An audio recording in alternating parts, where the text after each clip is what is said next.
Hello, everyone, and welcome to today's amazing seminar. I'm extremely excited to have with us Dr. Trinidad Rico, who's going to be talking about a post-colonial history of heritage and preservation in Qatar.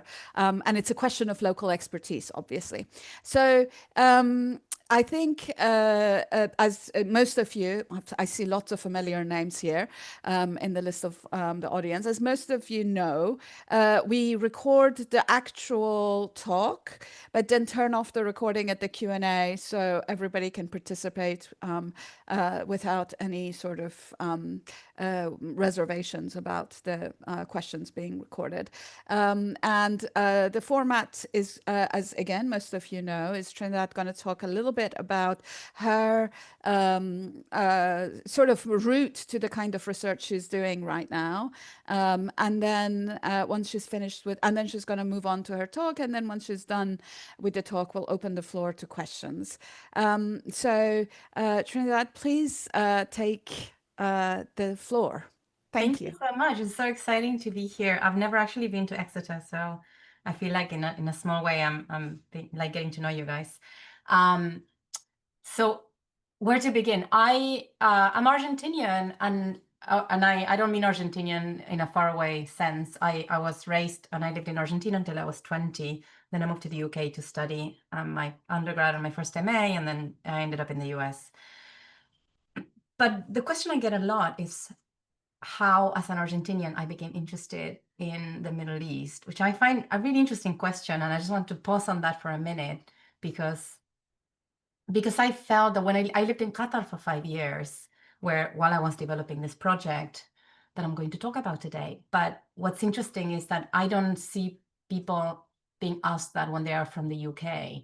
Or when I lived in Indonesia, I don't see people asking Dutch people why they're interested in Indonesia. And I think it's interesting that there's these colonial expectations that a country that had some colonial tentacles in another country would continue to be interested in that region.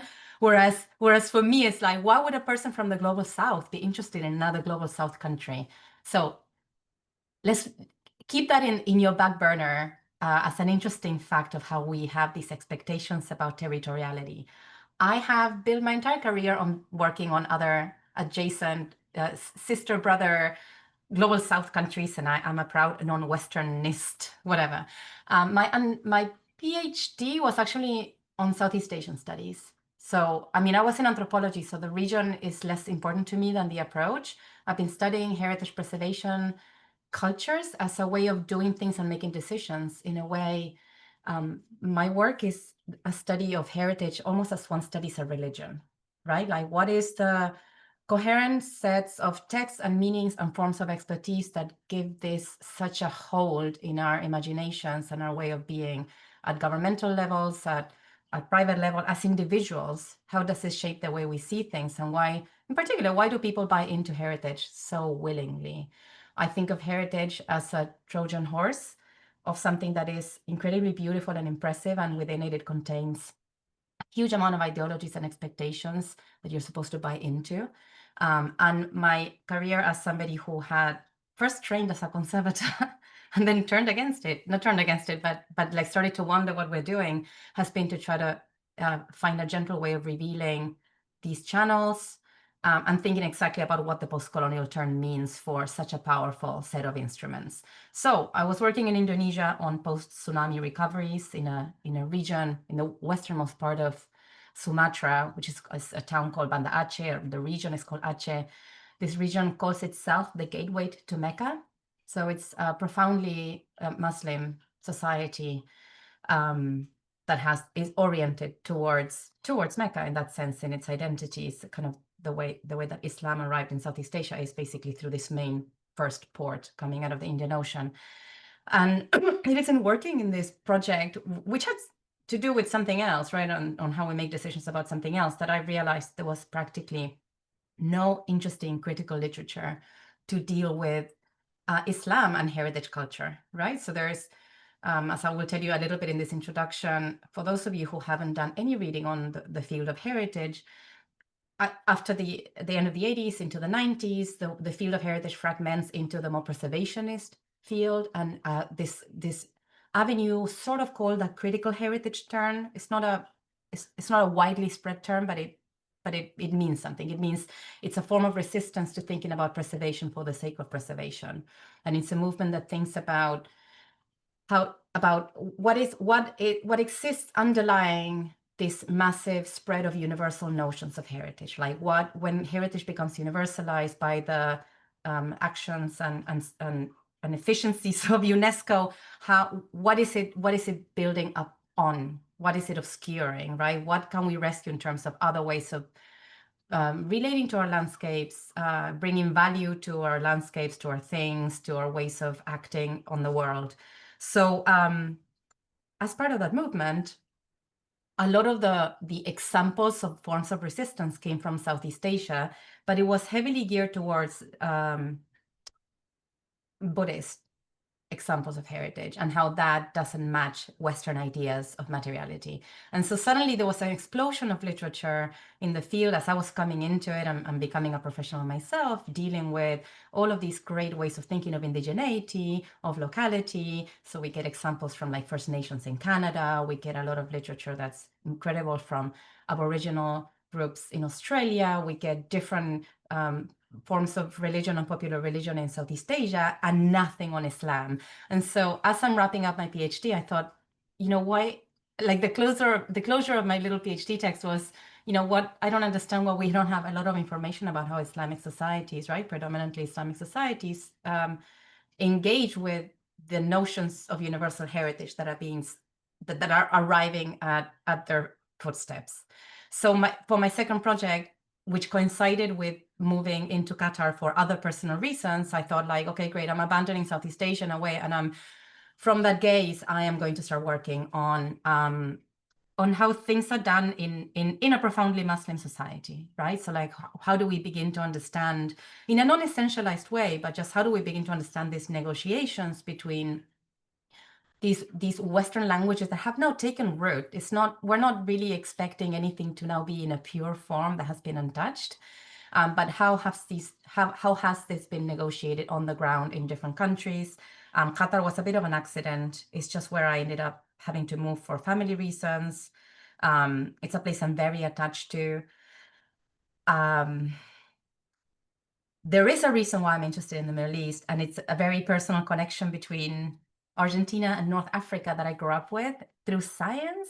So from a more anecdotal perspective, I grew up in a nuclear engineering campus, like a kind of a closed campus, and Argentina has really strong ties to North Africa. And while I was growing up, our small town got flooded by Algerians at one go and then Egyptians in another. And so there was this really crazy awareness, even though I grew up in Patagonia in the middle of nowhere, there was a really strange connection to these other cities in the world, and engineers would go back and forth. My dad lived in other countries. So there was a Can really I big, ask you a question? What's a yeah, nuclear town? What do you sorry. mean and what's a nuclear engineering town? I was inside of a campus in a nuclear engineering facility, like nuclear physics Oh in my God. Okay. Wow. Patagonia, in the middle of Patagonia, right? Like, and you guys, for those of you, I don't know if anyone here is my age, but this is the 80s and 90s. It's like no internet in Patagonia. So we're pretty isolated. So my window into the world is like sometimes these exchanges. So I was deeply aware of this part of the world in a really strange way. Obviously, there's the biggest minority in Argentina is Syro-Lebanese. The thing is, we all look alike. So in terms of like racial profiling, you wouldn't have known. It's only as a grown-up, having then seen the world out there, that I realized that like my classmates had like Arab surnames, but it had never occurred to me. Argentina is a big melting pot. And I don't know if you realize where people are from necessarily. So there was clearly an interesting hybridization of culture down there.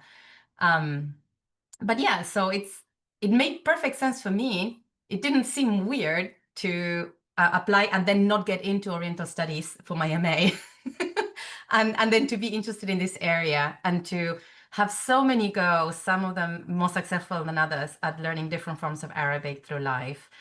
So yeah, so it seems quite exotic, but but it's been really good, and I encourage everyone to think about how Global South scholars interact with other Global South scholars. So the other reverse, right? Like the Global South working on the Global North, which I think is also what we're aiming for in a way, right? Like this kind of exchange of knowledge and shifting of centers of gravity and vantage points.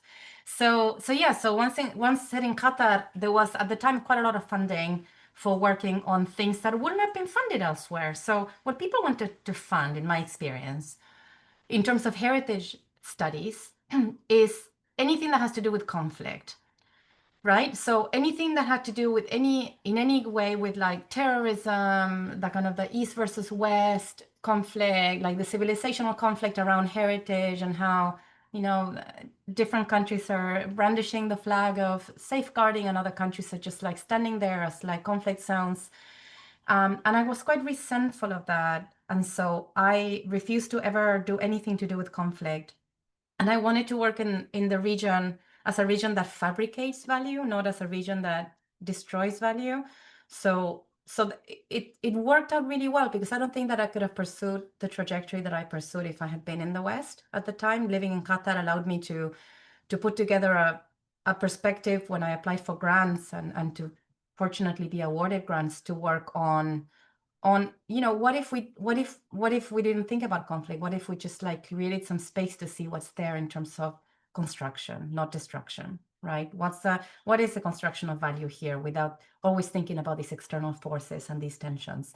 And so that's how my project was born. And over the years, I couldn't really locate where Islam, because of how Qatar is, I couldn't really, it's not obvious where Islam was in practices of preservation. I also didn't want to be the person who essentializes Islam as like this unique, distinctive form, when things had been so cleverly circulated and hybridized as different tools in Qatar, which is really what the book is about. It's about this intelligent and ingenious hybridity.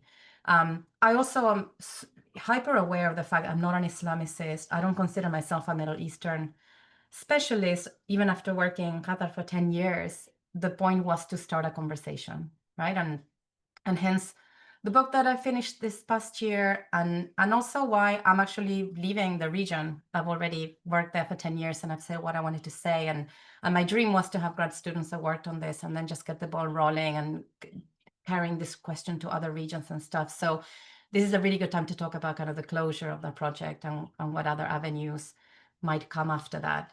So that's the story. I don't know if anybody has any specific questions. I'm really happy to take some around that more anecdotal part of the talk. We'll wait until the very end then Okay, if people do want to ask. Yeah. So fantastic, please do fantastic. feel free If you do, to start your project. Thank you. Let Thank me you. just share my my presentation, and later on maybe we can talk about challenges to do with this project. I mean, I've already told you one of my challenges is starting a project from scratch when you've already got a PhD on something else. But it's an interesting experience for anyone who's thought about it. Okay.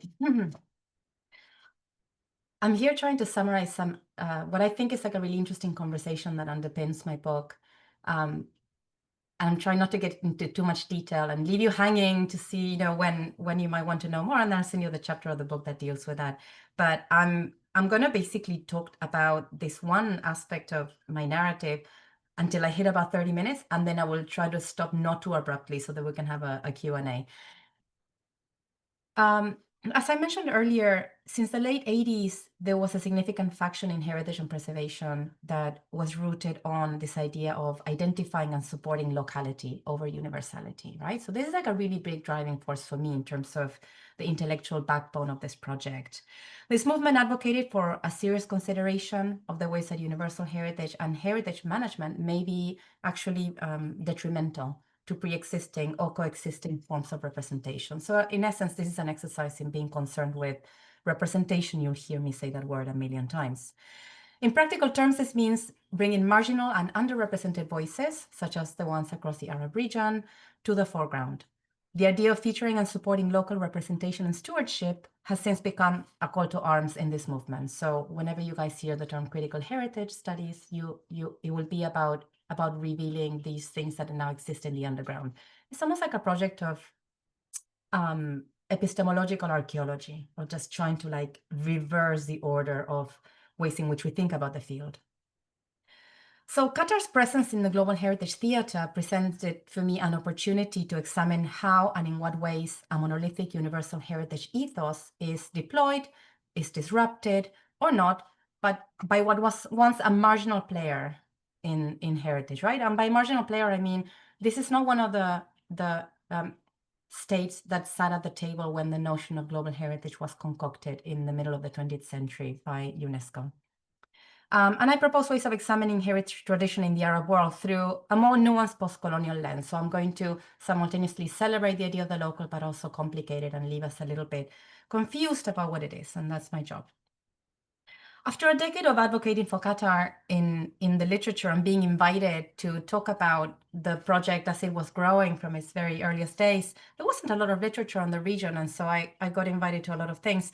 I became concerned about how this particular country that I was working in would be included in conversations as an example, as kind of propagandized as an authentically local, and by that I mean Arab, Muslim, Middle Eastern, Arabian tradition when it comes to heritage and preservation praxis.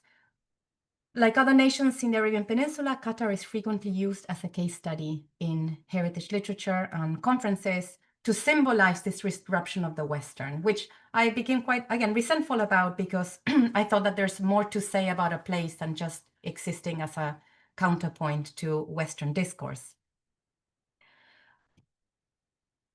Let me see. And here I want to tell you a little bit about a UNESCO side story for you guys to understand exactly how marginal a lot of the states of the Middle East are. And this has to do with a completely different section on a different talk, but I think it's really important to give you this soundbite. So Qatar today enjoys quite a privileged position in the global heritage scene, and it did in particular around 2014. And we are having this chat at this really critical time when the Egyptian candidate, right, Khaled El Enani, has become nominated, and we're waiting for him to be confirmed as the next Director General of UNESCO. So speaking about it today, it doesn't seem so impossible for UNESCO to have a Director General, right, a leader from the Arab states. But this is taking quite a lot of decades to be realized. Hang on, let me just build it up a little bit more. When UNESCO was being forged, I don't know if anyone is working on this part of history, but there was a year between 1945 and 1946, which had a group of experts gather in Europe called the Preparatory Committee for the founding of UNESCO, right? So there was this year where like these documents were being aligned, right? Like all of these philosophies were being aligned in order to produce essentially what was going to be the constitution of UNESCO. It is during this time that the first Director General of UNESCO, Julian Huxley, is liaising with different heads of state and cultural representatives in order to figure out how much of a buy-in there will be from the countries that are not sitting at the table at the time. And it is during this time that the delegate from Iraq, Najia Al-Assil, sent this really fantastic letter to the Director General complaining that none of these states was selected to represent the views and hopes of the Muslim world in the deliberations of the Executive Committee would naturally impede in the effective cooperation between the Middle Eastern states and the European and the American nations represented in UNESCO, a condition which is not in harmony with the spirit of universal cooperation. So here we have a cultural leader representing a region saying, I'm a little bit surprised that the documents that you're circulating for us to buy into this new world model for culture and cultural support doesn't include, you know, the obvious. Doesn't include in its core group any representatives from the region. And this generated a completely insane conversation that I describe in the book, where then a few months later, the Director General of UNESCO responds saying, not the director himself, but one of the committees that is dealing with philosophy says, well, you know, we can't favor one religion over any other in the crafting of a new world order. The philosophy of UNESCO is going to be scientific humanism. So it's quite interesting that they interpreted this call for representation as a call for things being more Islamic. And I don't know if that was an intentional, we might never know if it was an intentional misunderstanding, but basically they effectively sidelined these calls for representation. And what happens after is a very active decade of the Arab states trying to create a regional center, mostly in Cairo, to debate the things that pertain to this region of the world, culturally, politically, historically, and UNESCO systematically trying to disarm this attempt at regionalization, because there was a lot of anxiety about how that would actually crumble the institution from within. Now, it's a very long story, but the important thing is that the struggle was real, right? So, and it's an incredible moment now to think about finally having an Arab representative at the head of UNESCO. So back to the talk. The traditions of heritage preservation across the Arab region have often been built on imported principles, institutions, and forms of authority, what Nasser Rabat simply called a Western import. So confronting these legacies, today I examine the extent to which the particular tradition of heritage preservation in Qatar constitutes a disruption. And again, just trying to complicate the definitional aspect of what it means to be local and not local. As we've seen in other countries, heritage debates in Qatar have grown in synchronicity with the formalization of the nation, and also under the watchful and influential eye of an international community of interest, thinking culturally, that sought Qatar's allegiance to predominantly Western and European cultural and diplomatic agendas. The post-independence Qatari state formulated an approach to heritage that sought to use foreign norms and expertise to strengthen and legitimize new state institutions that could advance nationalist Qatari projects. This means that since the 1970s, Qatar has hosted different forms of expertise, oscillating between very local and regional and European agents of knowledge production, resulting in legacy trends that influence heritage preservation institutions today and complicate the very idea of what local knowledge really means. Even before independence in 1971, the small protectorate was a subject of interest for UNESCO and for their efforts to grow its influence in the region. In 1968, the Indian archaeologist and former Director General of the Archaeological Survey of India, Amalananda Ghosh, completed an expert mission to Qatar as a UNESCO consultant to various territories of the Arabian Peninsula. His visit and report as an external and institutional expert reflect the pre-independence cultural landscape of Qatar and the ways that the region was already fashioning its own rule of experts, but using global heritage discourses and practices. So famously, he says, I'm going to have a quote here. These are like there's two like major reports UNESCO sent to the region, to this particular country. So you can see how they were picking on regional experts to define exactly what the cultural resources and capacity of these countries was. He writes, amongst other stuff that he writes, he says, I could not find a single mosque which is more than just a few years old. This is perhaps due to the practice of demolishing all mosques to make room for new ones with better amenities. And it's interesting that some of the things he was looking for was this very direct and literal notion that, oh, Qatar is going to value only Muslim heritage, right? Like stuff related to the more recognizable forms of Islam in patrimony. The pessimistic projections in Ghosh's report reflects the priorities and interpretive lens of UNESCO more than the actual possibilities of local Qatari cultural agendas. And comically in this report, he talks about 3 or 4 things that will never become heritage. And of course, fast forward to now, those have been developed into major heritage sites in Qatar. So it's quite interesting how they were looking for something very particular under this lens. Ghosh had been trained by British archaeologist Mortimer Wheeler, and at the time led an institution born out of a tradition of antiquarianism promoted by British administration in South Asia.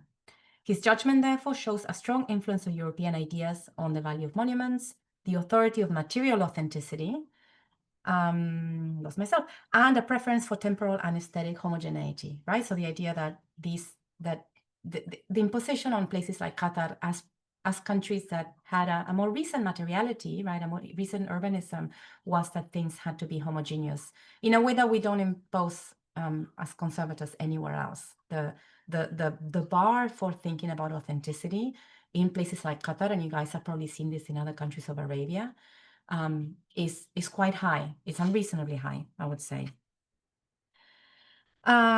Ghosh's report represents the landscape of expertise that Qatar would respond to as it navigated independence and created a national strategy for heritage production. So this, as much as we can poke holes at it now, it was incredibly influential as a voice, right? Because really, these are the type of professional discourses that had a huge amount of influence into what would be invested on and not at the beginning.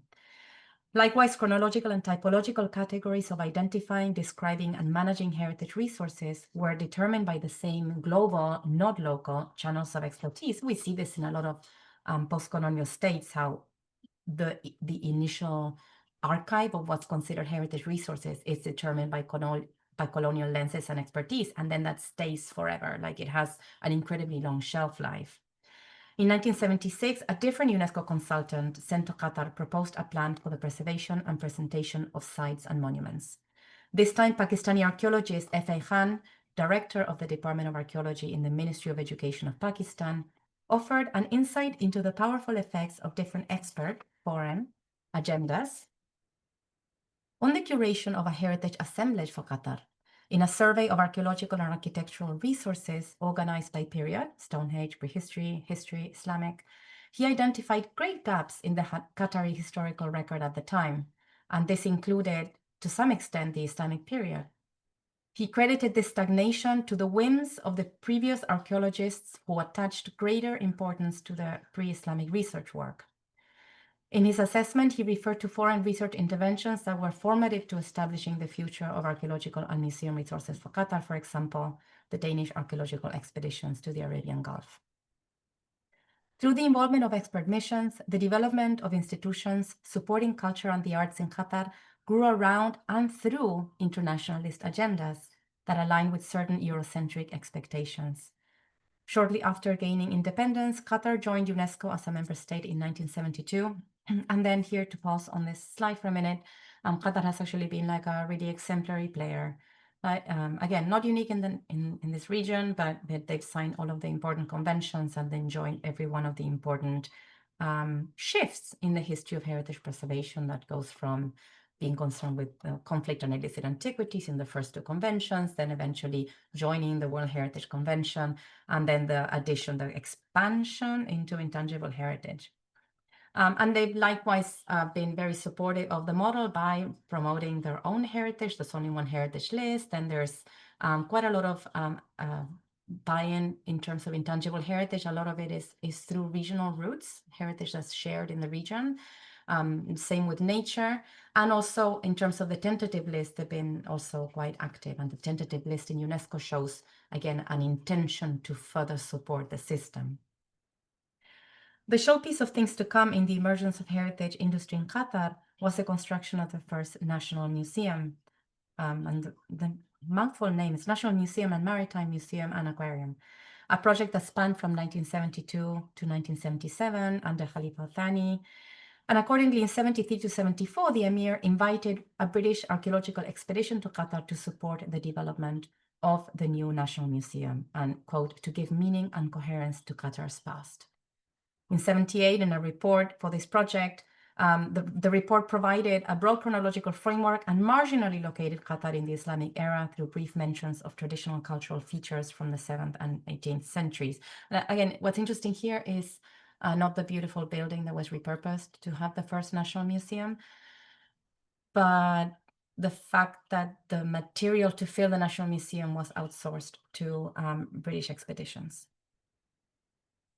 Michael Rice and Company, the London-based planner and designer of this project, boasted that the resulting cultural institution, quote, maintains both in its physical structure and in the material which it presents the essential duality of the Qatari experience, the perpetual counterpoint of land and sea, water and desert, regulated by the deep-rooted beliefs and precepts of Islam, end quote. Exactly how the precepts of Islam were preserved through this work of restoration and expansion was not further articulated. Hearing the tendency of many international designers to make their projects appear more authentically local entail a discursive nod to Islam, right? So it's like mashrabiyah everywhere. The design of the museum incidentally received praise and recognition through the Aga Khan Award for Architecture in its inaugural cycle of 1980. And that further seals it almost as like this, like a very local representation of something. So each one of these instances, each one of these kind of pats on the shoulder from different experts and different institutions like creates that notion that this is like a representative local form of building a heritage language. And we're seeing it in Qatar in real time, as we don't see it perhaps in other places. British expertise was prominently involved in the rise of cultural agendas for Qatar amid tensions between Arab nationalism and Islamic political leadership that influenced the cultural sector and cultural capacity building across the Arab world. British Council influence on Qatari cultural and commercial affairs was established immediately after independence, amongst other things, to facilitate the exchange of expertise. This intervention sought to displace growing Egyptian influence around the establishment of the cultural sector, in particular, the founding of the first University of Qatar. So a lot of the British Council conversations amongst themselves are about preventing the Egyptians from gaining authority in the educational sector. And there was also a lot of concern about French becoming the official language in Qatar. So there was a huge amount of like linguistic colonization, making sure that English is the operating language. For the university project, UNESCO recommended Paris-based Egyptian architect Ahmed Al-Kafraoui, who in turn arranged this. I always thought this was like a really interesting leap. UNESCO recommends an Egyptian architect, and the Egyptian architect recommends Ovi Orup and partners in London of Sydney Opera House fame to become consulting engineers for the project. By these accounts, the culture of expertise throughout the decade of the 1970s was defined by a choreographed interaction of British and Egyptian know-how and agendas, setting the stage for an interesting cultural, linguistic, and even religious dichotomy that anticipated perhaps a very competitive East versus West dynamic in the way that experts were sought and circulated in Qatar. These dynamics left an indelible mark on the heritage languages of this country, particularly as new local heritage languages developed over the following decades of modernization. For example, after the opening of the new campus of Qatar University in 1985, a British Council representative reported on the absurdity of imposing Western architecture in El-Kafraoui's architectural vision for the campus, attributing it to a growing degree of self-assertion and distancing from the West by the Qataris, a tendency to turn to inter-Arab resources, or at least put up an Arab front behind which foreign contractors and companies provide the consulting services, expertise, and execute the work. What followed was 2 exciting decades of urban planning and architectural design that sought to capture the essence of what it means to be, look, and act authentically Qatari. The mobilization of local values in the different bouts of modernization of Qatar was not just an aesthetic project. It was defined by the types of expertise that was selected to put these projects into operation. The rush to build in Qatar, starting as early as the 1960s, had resulted in tight schedules and an intricate process of development that included specific types of consultants and systems of foreign collaboration. From the mid-70s onward, European firms catered to rulers and private investors and were gradually replaced by large corporate firms and state-led agencies from different countries. And we all know all of these names: Llewellyn Davis, Weeks, Forrester Walker, and famously American architect and urbanist William Pereira and Associates. Starting in the 70s, standardization and prefabrication of building materials that sought to negotiate locality through decorative finishes resulted in a modern architecture that, to quote my colleague Roberto Fabri and Ian Jackson, has seemingly contrarian approach of starting again whilst also flirting with the so-called traditional and sometimes fabricated, imagined, or appropriated elements of locality, such as geometric motifs, shapes, textures, or color palettes. What Fabri and Jackson call an expression of the Orientalist fantasy of the Middle East was accompanied by the liberal grafting of decoration, patterns, ornamentation over forms and arrangements more generally associated with austere modernist agendas. So what happens in Qatar is you have an encounter between the austerity and globality and almost like lack of local personality of modernism, but grafted on top of it, there's like these, again, mashtabia everywhere, like these patterns that invoke the notion of a local regional identity. Modernization often entailed a complete reconfiguration of the fabric of Qatar. Since 1972, 2 emirs commissioned new master plans from 4 different firms to envision the future of the city. In the first instance, Sheikh Khalifa hired architecture and planning firm Llewellyn Davis, featured here in the a temporary exhibition in the National Museum that was called The Making of Doha, with the aim of creating a city that improves the lives of everyday Qataris. And this was completely transformative in defining the corniche and in defining specific regions and what is the suburbs and what is the center of the city. It encouraged the citizens to vacate their ancestral homes in the city in favor of new villas on the outskirts. And that is quite, will have huge impact on how then heritage resources develop.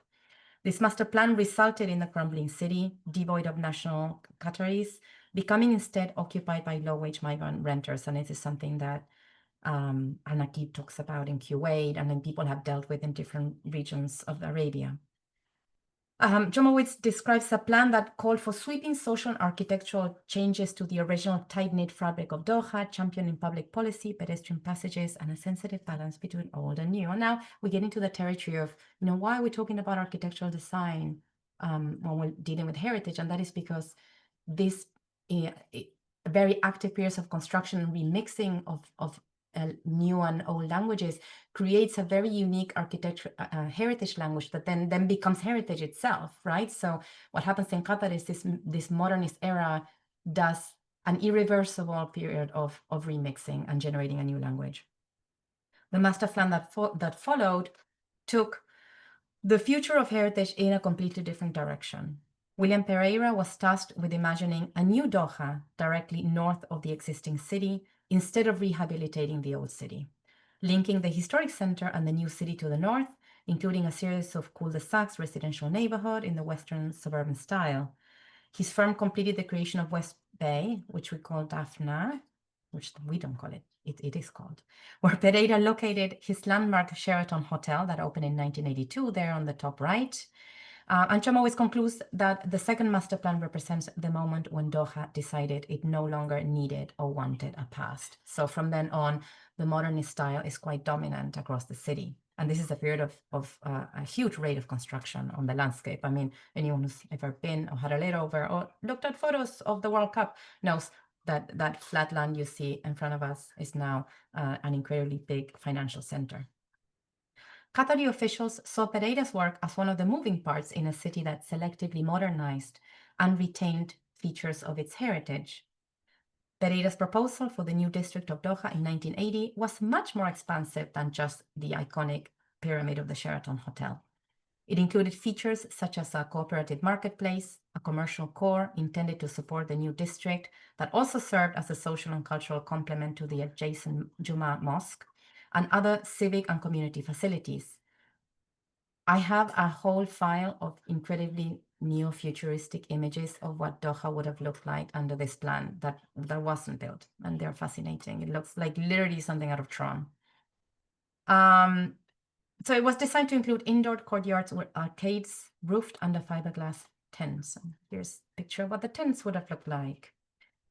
In a design that was oriented to, quote from his text, 3 major Islamic formal prototypes: the courtyard, the nomadic tent, and the traditional souk, as a linked sequence of larger and smaller public nodes and passages. The design for the Sheraton itself was informed by criteria intended to serve the future needs of the country while relating to culture, tradition, and climate. The resulting structure, the architect claimed, resembled a desert tent, consistent with the inward-focused nature of Qatari social life and the emphasis on privacy in Middle Eastern cultures, while displaying finishes and motifs with origins in Arabic traditions.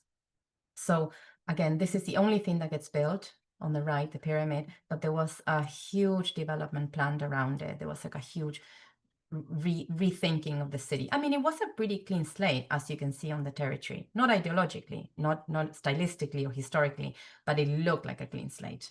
And obviously that invited a very dramatic intervention. On hindsight, the development of arts and culture in Qatar during this period seemed to confront a lose-lose scenario. Where was I? Yes. On the one hand, Qatar would surrender its stewardship of its past in favor of the modernist project in terms of urban renewal, architectural styles, and nation building, because reaching for an imagined future required the removal of some or all of the historical context. On the other hand, any process of modernization in Qatar that attempted to hybridize cultural and aesthetic norms with the principles of modernism was ridiculed and deemed inauthentic by its critics. Famously, John Harris, master planner of Dubai, declared that there is something ridiculous about a 30-story Islamic tower. The second phase of modernization would come to challenge that Orientalist observation. So it was, again, as I said, like a pretty kind of lose-lose scenario. To stay traditional was inauthentic. To hybridize tradition with modernity was seen as inauthentic or critiqued as inauthentic. And to go full modern was seen as inauthentic and seen by the critics. Qatar did whatever it wanted and the nation did whatever it wanted. But it's interesting how the heritage discourse is so heavily influenced by these notions of what is authentic and is not authentic. That was primarily driven by these architectural commentaries. So just to fast forward through the second phase of modernization, so we don't like pause on it too much. Perhaps one most notably thinking about how this has influenced this idea of hybridizing things and Frankensteining and the notion of locality from various areas of the Middle East into modern structures, but also trying to have echoes of existing aesthetic features of Qatar can be really well exemplified in how the Chinese American architect I.M. Pei designed the Museum of Islamic Art. He openly discussed his lack of prior knowledge of Islamic design, and he went into a journey for the search for what he called the essence of Islamic architecture after he was recruited to build MIA, the Museum of Islamic Art, by the general manager of the Aga Khan Trust for Culture. He finally settled for the Mosque of Ibn Tulun in Cairo with a small ablution fountains, double arcades, and an almost cubist expression of geometric progression from the octagon to the square and the square to the circle. So again, note that his form of inspiration is exogenous to this particular locality. Alluding to pan-Islamic heritage is one of the ways that the new architecture of Qatar borrowed traditional and heritage languages from outside its borders. And here, just to wrap up, like how problematic it is to think of locality, the materiality of this new iconic structure definitely reflects international and transnational value. The MIA was celebrated for using cream-colored Magny and Chamson limestone from France, jet mist granite from the United States, stainless steel from Germany. Indoor, the galleries by French designer Jean-Michel Villemotte feature dark gray porphyry stone and Brazilian lodo-faia wood. The idealization of a local essence, concretized through luxurious foreign materials, added to the challenge of localizing new design in traditional Qatari languages. In this way, modern discourses about luxury as an imported good appear to make new design and old tradition mutually exclusive. And just to give you an idea of the contrast of how this works, a lot of the conversation and emphasis on whether something is authentic or not in Qatar revolve around when we're dealing with things that are more strongly recognized as heritage, more directly recognized as heritage, they revolve around whether the material used is local. And of course, the problem in a place like Qatar is there is literally no local material because the sand cannot be used because of its salinity and the rock cannot be used because of its salinity. So the story of architecture in Qatar is a story of importing different types of material through its location as a network of trade, right? It's very Indian Ocean oriented. So the traditional architecture connects the material to East Africa, to the marshes of Iraq, to different regions of India. So it was never a material that reflected a local identity, yet it's used as this ideal notion of like traditional architecture must use these materials, which it's a point of attack for saying that Qatar never really had a local way of doing things, which is obviously completely problematic. So to conclude, in the global history, no, never mind. Seeking to identify and represent an authentic local continues to be at the core of postcolonial studies in my field. And it's of prime importance for the future of heritage management if we are to stop the channels of colonial imposition, of ideology transfer, right? The idea is to generate a local discourse and product that can negotiate the power of these more universal forces. And it's key for resistance to external politics of representation as well and the agendas that they serve. However, what the study of heritage expertise in Qatar demonstrates is that the search for a local form of authority is more complicated than a simple alignment with national identity. So one of my pet peeves when I do research is this obsession with what type of passport people were holding when they did the work, right? As opposed to where they were bringing the knowledge from, right? It doesn't matter if in my work in Indonesia, I'm working with 15 different local architects, if everyone trained at the same school in Leiden, right? So like I'm not saying they're not local and they're not able to localize things, but obviously I think that the fetish of the passport is quite interesting, or the fetish of the nationality. In fact, oversimplifying efforts to localize expertise without attention to the historical and ideological trajectories that shape it obscures local expertise by dissociating it from the cosmopolitan context in which knowledge production is negotiated in a place like Qatar. The examination of the history of heritage expertise in Qatar not only complicates the very exercise of determining local versus global actors and knowledge production. In the case of Qatar, as for the rest of the Arab states, it also demonstrates the significance of situating categories within post-colonial efforts to capture heritage preservation as strategic and authentic mobilizations of local, Arab, and global traditions of heritage. So as a final kind of take-home message, I think it's really important to examine who defines local and why and when and how this category gets deployed and used to flatten the complexities of what essentially are a multitude of voices and forms of expertise. Thank you.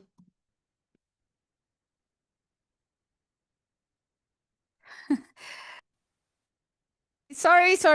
I'm trying to unmute myself and I was having trouble with the buttons. Thank you so much. That was really, really fascinating. And it is fascinating because it's a history that we don't particularly are not aware of. I mean, the fact of the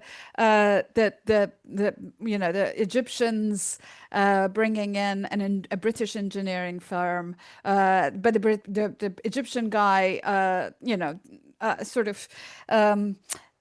It is quite interesting that this Orientalist, the Orientalist imaginary of what it means to do Arab heritage and Arab architecture is something that even those from the region share. I think that's one of the things that is kind of self-orientalizing element of this, which is kind of shocking to me. I wanted to ask you a question. I mean, one is a basic one that comes up just almost immediately. Do these people who are the great and good of the architecture world, have they never read anything about Orientalism? Do they not know anything about it? And then secondly, connected to that, how is it possible that in the 21st century, and I think this is more rhetorical, but if you do have an actual response to it, I'd be interested to hear it. How is it possible that in the 21st century, the Arab is seen as a homogeneous category, and that the Mosque of Ibn Tulun can be transposed onto the Qatari environment? And then finally, I want to ask you a little bit about the political economy of the materials that actually are used in these processes of heritage making. So sorry, that's a lot of questions. No, these are great questions. I don't have the answer for most of them. I'm surprised that my project ended up in architectural history. I'm not, again, of all the things I bring you a CV of things I'm not, and yet I wrote this book because I thought it needed to be written and I was in a place to write it. But I don't fully understand how the architectural process works. What I see is that it's incredibly influential, and it doesn't leave crumbs, it leaves entire discourses, right? It leaves not just like visual languages on the ground that then people replicate and remix into the future, but it also leaves a way of talking about heritage. That's why I extract these quotes, because I find them incredibly uniform. Like what they say in the 70s is incredibly similar to what they're saying in 2015 when they were designing the new Musharraf Center. Right, like when they demolished the old city and they built a new city in celebration of the past, but they did it by demolishing the old city, right? So it's all the same discourse that is enabling a huge amount of creative freedom by these architects that I feel are getting. I love architecture and I love the world making aspects of architecture. I just find it interesting that still today, all through the constructions that have been taking place more recently, like the new National Museum and different sculptural works that have been put there, this pressure to, I don't know where it's coming from. I think it's what they needed to do, or they felt architects needed to do to get the contract, but this pressure to like in some way invoke Arabness in the most childish of ways, right? Like I remember going to this talk by outside the museum, the National Museum, there's this like really bizarre sculptures that are supposed to be deconstructed letters in the Arabic alphabet that look nothing like letters, and they're like ridiculous, and they look like something out of the designer of Alien. And I went to the talk when all of these things were opening, and the guy opens the talk saying like, well, actually, I just saw the letters so cute. I don't speak a word of Arabic. Like he basically found like, I don't know, like a children's ABC book. Like it's like, oh, this is so fascinating. Look at the shape of the letter. Sorry, that reminds me of people who get Arabic language tattoos, and it's all the And it's like letters this horrible thing. disconnected and backwards, and makes Oh my absolutely gosh, no I sense. once had somebody do the book proofs of one of my articles, and the Arabic references were turned all in capital letters, so they were all connected letters, and we were like, "What is happening here?" But yeah, so I want to celebrate the world-making capabilities of architecture and how it's contributed to creating its languages. But it's interesting how they essentialized the most basic and the low-hanging fruit of what it means to have. And this is not something Arabs, I mean, it's not something that the architects themselves invented in Qatar. This was already coming from North Africa, right? The notion that there's like an Islamic city and it has to have these three elements. It just got replicated. Do they read Orientalism? Do they know? Is it a field that knows how they are participants in perpetuating Orientalist instruments? I don't know.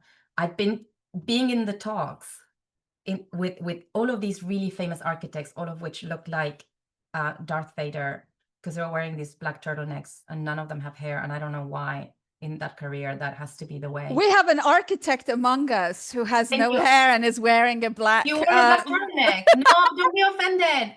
No. Not But only that, he's a can I German Palestinian architect, so he does Hassan, wear the black turtle. can I tell you to Google, see if you can find see if you can find if they filmed the day that Jean Nouvel opened.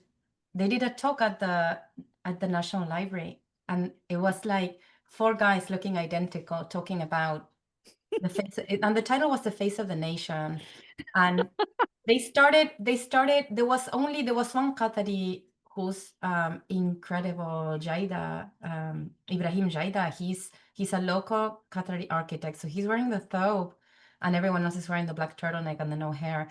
And so it was like such an interesting scenario where they're talking about how they regionalized their designs, right? And the National Museum is created in the shape of a desert rose. And all of my Qatari friends are like, this is absurd. We've never seen a desert rose in Qatar. That's more of a Saudi shape, right? Like in terms of the silicate formation. And so everyone's like so literal about like, let's do the letter, let's do the desert rose, let's do the shell, let's do the, and I don't know the world of architecture. Again, I love the creativity involved in it, but it's interesting how halfway through the talk, they rebelled. And I think I described this in my book. It was all going very well. And at some point, one of them said, I don't understand why we need to talk about the face of the nation. We are artists. And they rebelled and they all draw. It was so interesting to be like, oh my gosh, they're rebelling. And in the middle of this talk that's like high profile. And they all just talked about how like the individuality and their expression so I'm wondering, there's something about the training I see it as an ethnographer from the outside. I wonder something about the training on how they create reality that resists the idea of really properly aligning with another tradition, because it has to be innovative. So it comes into conflict, right? Whereas I'm in a field where we don't need to stand out and leave a mark I don't need to be a conservator that does things in a way that leaves my name on it, like, Saddam Hussein's bricks. Like, so yeah, I have no answer for that. I find it interesting as a process. I don't know. What I wanted to do is I wanted to make sure that as heritage experts and narrators, we pay attention to architectural design, because that is generating reality in ways that are great, in ways that revive, in ways that bring energy behind movements, but also in ways that remix things with a huge amount of freedom. And then often these things end up being called local. The minute something gets encased in the bubble of local, then it stops being scrutinized. So the purpose of this talk is not for us to think about how nothing's ever local, therefore nothing is Qatari. No, there's everything about this is Qatari, right? This hybridity, but this idealization, the fetish of the local, is really problematic when we think about post-colonizing something. It's not, we're not doing it in the right way. Those are not the nuggets we're looking for. I think it's a problem to erase cosmopolitanism and then say, there was a mosque that was being built in the new Mesherev site that was called Mosque 1A, and it was built by like Alais and Morrison in London. And then when it gains its Arab name and its local name, it almost loses the trail of expertise and design that made it something that was inspired by something else in Bangladesh or whatever, right? It wasn't, but so that's my concern, the flattening of the story into the label local that seems to be so prevalent here, right? So both ends of the process are problematic, the crazy architectural moment and the final obsession with this being local.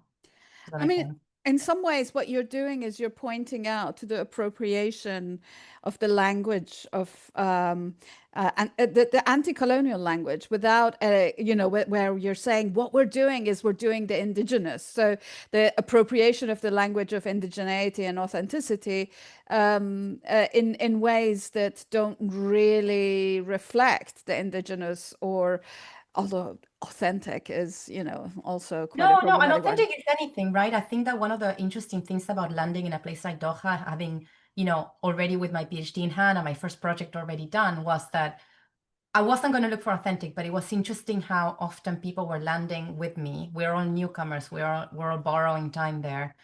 And the number of times that people coming from Europe would say things like, "Oh, but there's no heritage in Doha." And I was like, what lens are you using to look at that? And that was a huge inspiration for me in crafting the direction of this project. What do you mean there's no heritage in a place? This is the most absurd thing.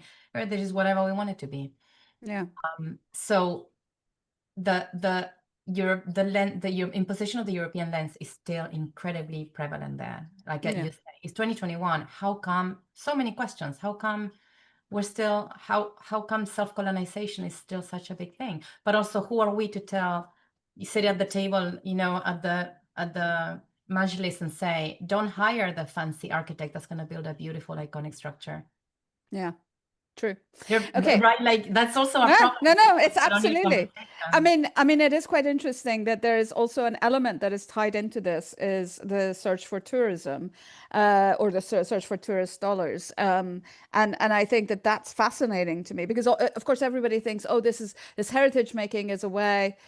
It obviously is also of sort of lending some legitimacy to the ruling families there. There's an element of political there. But I think there's also a search for tourist dollars, and tourists do travel. You arrive in Qatar and then you're like, oh, I'm going to go and look at whatever the Museum of Modern Art is that looks like is that the Desert Rose one? Or I'm going to go check out Zaha Hadid's stadium that looks like a pearl or Right. whatever.